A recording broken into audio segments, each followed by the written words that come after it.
Hello प्यारे बच्चों, कैसे हैं आप। आई होप आप सभी अच्छे होंगे। बच्चों, आज हम करेंगे कक्षा 4 की एड ग्रेड अभ्यास पुस्तिका की हिंदी के पाठ 15 को। इस पाठ का नाम है बच्चों रानी दुर्गावती। इस पाठ का जो पहला प्रश्न है बच्चों, वो है रानी दुर्गावती का कोई एक गुण लिखिए। वैसे तो उनमें बहुत सारे गुण थे, वो बहादुर थी, दृढ़ निश्चयी थी, ठीक है। लेकिन मुझे सबसे अच्छा जो गुण लगा, वो गुण था बच्चों, वो था अदम्य साहस। मतलब ऐसा साहस किसी और में देखने को अब नहीं मिलता, ठीक है। अदम्य साहस मतलब अकबर की इतनी बड़ी सेना थी, उसके सामने भी उन्होंने हार नहीं मानी, वो झुकी नहीं और उस सेना का उन्होंने डट के मुकाबला किया। तो वो किसकी वजह से किया? अदम्य साहस की वजह से। तो इस प्रश्न का उत्तर हो जाएगा बच्चों अदम्य साहस। क्रमांक 2, इस पाठ का जो प्रश्न क्रमांक 2 है बच्चों, वो है रानी दुर्गावती कहाँ की रानी बनी थी। तो वो गोंडवाना की रानी बनी थी, ठीक है बच्चों। इस प्रकार से ये प्रश्न क्रमांक 2 पूर्ण होता है। तो प्रश्न क्रमांक 3 ये है बच्चों, रानी दुर्गावती के कार्यकाल के समय दिल्ली के सम्राट का नाम लिखिए। तो उस टाइम पे जो दिल्ली के सम्राट थे वो थे अकबर। प्रश्न क्रमांक 4 ये है बच्चों, रानी दुर्गावती के शासनकाल को गोंडवाना का स्वर्ण युग क्यों कहा जाता है। तो इसका उत्तर आप इस तरीके से लिख लीजिएगा। ये रानी थोड़ा सा गलत लिख गया बच्चों, ये मात्रा हटा दीजिएगा। तो इसका उत्तर होगा बच्चों, रानी दुर्गावती ने अपनी प्रजा की भलाई के लिए अनेक योजनाएं चलाईं, अनेक निर्माण कार्य किए, अपने राज्य में अनेक इमारतें, कुएं, तालाब, बावड़ी आदि भी बनवाए। इसलिए इनके शासनकाल को गोंडवाना का स्वर्ण युग कहा जाता है। यानी कि इन्होंने जनता की भलाई के लिए बहुत सी योजनाएं चलाईं, बहुत सी चीज़ें बनाई, जैसे इमारतें, कुएं, तालाब, बावड़ी आदि। उस टाइम पे इनकी बहुत वैल्यू हुआ करती थी बच्चों, ठीक है। इसलिए इनके शासनकाल को गोंडवाना का स्वर्ण युग कहा जाता है। प्रश्न क्रमांक 5 आग बबूला होना का मतलब है बहुत ज़्यादा गुस्सा होना। आप कब आग बबूला हुए, एक या दो वाक्यों में लिखिए।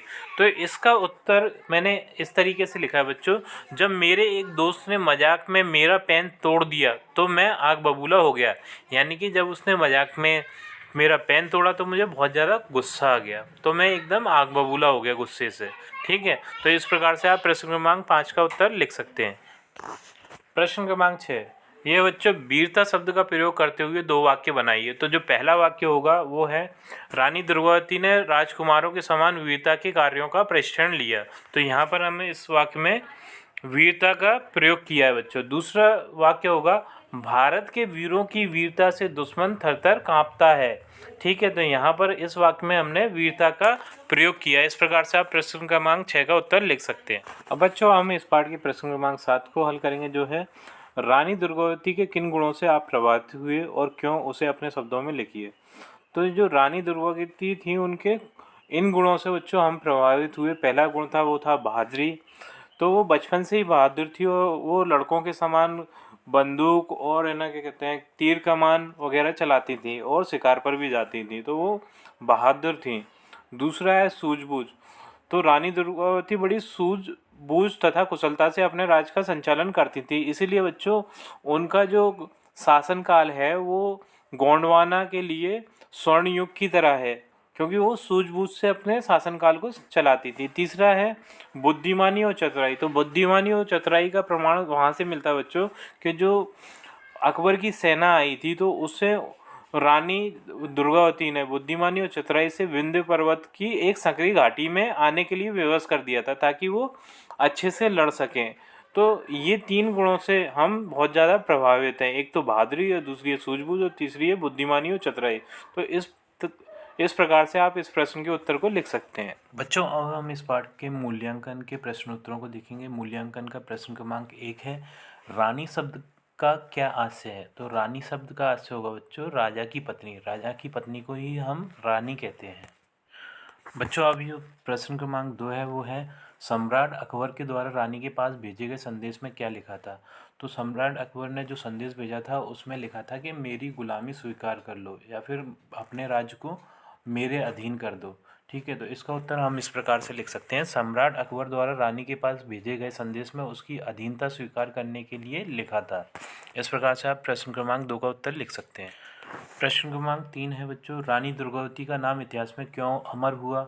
क्या आप भी कोई ऐसा कार्य करना चाहेंगे कि आपका नाम भी अमर हो। तो इसका उत्तर हम इस प्रकार से लिखेंगे बच्चों, रानी दुर्गावती गोंडवाना की रानी थी। उन्होंने अपने राज्य की सुरक्षा के लिए अकबर की विशाल सेना से युद्ध बड़ी चतुराई और बुद्धिमानी तथा अदम्य साहस के साथ किया। इस कारण रानी दुर्गावती का नाम इतिहास में अमर है। हाँ, हम भी ऐसा कार्य करना चाहेंगे जिससे हमारा भी नाम इतिहास में अमर हो।